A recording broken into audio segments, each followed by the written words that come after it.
Leave It To Beaver is widely considered to be one of the most wholesome and iconic TV sitcoms ever filmed.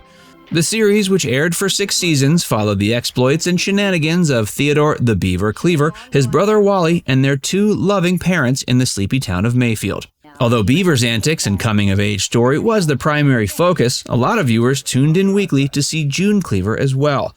June, played by Barbara Billingsley, was dripping in period-appropriate 1950s styles. But did you know that there was a practical reason for a majority of her wardrobe choices?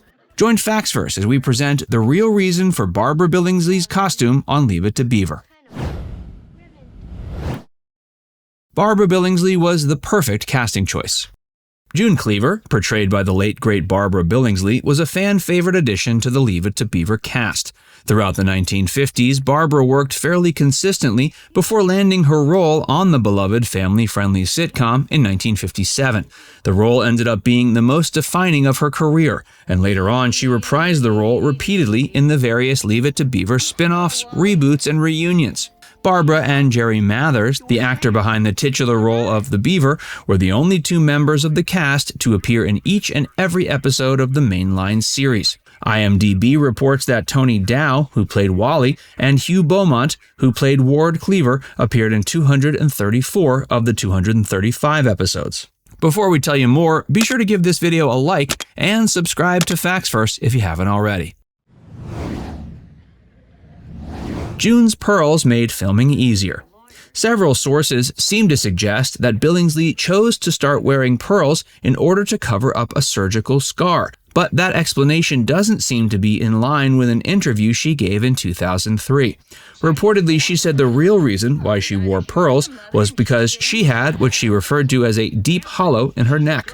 This spot on her body made it difficult to film around, seeing as how it would cast a peculiar shadow when cameras were rolling under the studio's lights. What the pearls managed to evidently do was cover up this problematic area perfectly. Fans of the show might recall June wore pearls frequently, but they didn't appear hanging around her neck in each scene. This would seem to be in line with the explanation that Billingsley gave in 2003, since not every scene would have involved lighting that would draw attention to that spot. According to the website Women's History, alternative coverage options were occasionally used to lessen the attention drawn to this area of her neck. Sometimes the stylist would have her wear things like scarves or high-cut blouses to cover up her neck hollow. June's heels served a purpose. June's footwear was another wardrobe choice that was made to make filming that much more easy for the cinematographer. Fans of the show might remember how June wore flats during the early seasons, but later switched to heels. Evidently, her footwear switch-up was made to adjust to the growth of Mathers and Dow as they grew up. Obviously, as an adolescent ages, especially after puberty, they tend to grow in height. And this can create some problems when framing scenes. The St. Louis Post-Dispatch reported that when Billingsley started wearing heels, the costume choice was made so that she would always appear taller than her 2 growing boys. According to other interviews Billingsley gave, towards the end of the series' run, even those heels weren't enough to help her appear taller than the 2 boys. As such, she was often asked to stand on the Cleavers' family home's staircase. Jerry Mathers previously played Little Ricky on I Love Lucy.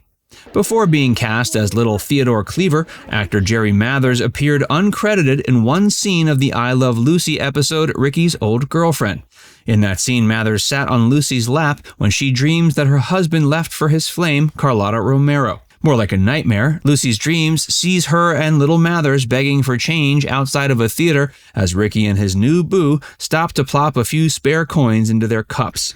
The episode appeared in the 3rd season in 1953. Just 4 years before Leave It To Beaver made its debut.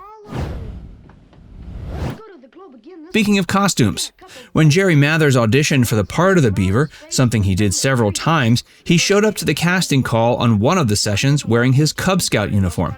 Mathers was 8 at the time and reportedly told everyone he was more interested in getting to his den meeting than actually doing the audition. The casting team evidently found his frank sincerity so endearing it convinced them he was the perfect choice for the part. A growth spurt forced a recasting.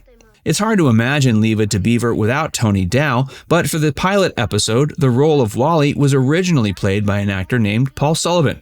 While Sullivan seemed to be a capable child actor who likely would have played the role well, he was reportedly replaced after going through a significant growth spurt shortly after filming the first episode.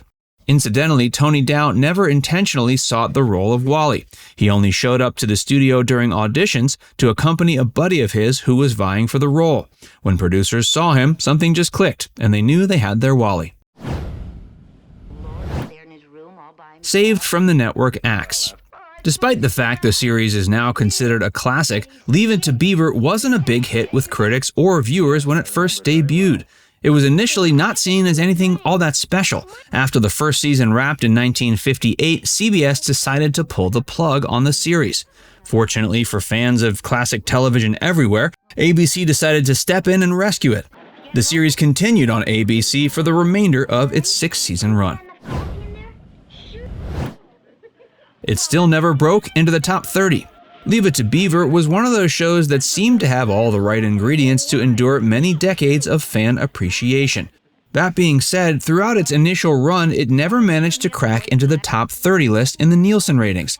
Lesser remembered shows such as The Ford Show, The Ann Sothern Show, and The Gary Moore Show consistently outperformed it, but all those series came with an expiration date of sorts, whereas Leave It to Beaver remains a timeless classic. It delivered one of TV's first intentional series finales. Back in the day, the vast majority of shows were rather unceremoniously cut from the weekly schedule without much warning, but Leave It to Beaver was different. In the show, Wally was gearing up to enter college, and Jerry Mathers was eager to start attending high school in real life. Because of these factors, the show seemed to reach a very natural ending point. The series finale, Family Scrapbook, proved a fitting farewell to Leave It to Beaver while looking back at the previous 6 years through a nostalgic lens. Plus, the audience finally got to learn why little Theodore was called Beaver. With a few exceptions like The Fugitive and Howdy Doody, most shows in the 1960s didn't give fans a very satisfying ending. Fortunately, Leave It to Beaver did. And perhaps this is yet another reason why it's remained such a long-standing favorite among classic television fans. Now it's time to hear from you. Did you know that Barbara Billingsley wore pearls to cover up a hollow neck? Let us know in the comment section below. And before you go, make sure you give this video a like and subscribe to Facts First if you haven't already. Click the bell icon to stay updated on all our latest content. By the way, if you haven't joined Facts First as a member yet, be sure to look below this video and click the join button. By becoming a paid member of Facts First, you'll get access to exclusive video content that you won't find anywhere else. This includes some of our more mature content that isn't suitable for public audiences, which includes topics like Hollywood actresses who posed for Playboy and some of the steamiest moments in movie history. Plus, you can enjoy these videos completely ad-free. Our biggest fans will notice they also get badges next to their name when they leave comments on our videos. We pay special attention to comments from our members, and so do other viewers.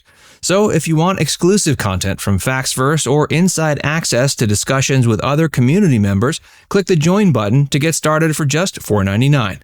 There are hours of members-only videos waiting for you, with new videos added every month. And we're actively working on bringing even more features to help fans like you connect with other members and get more of your favorite content. Just click join, and we'll see you inside the membership tab.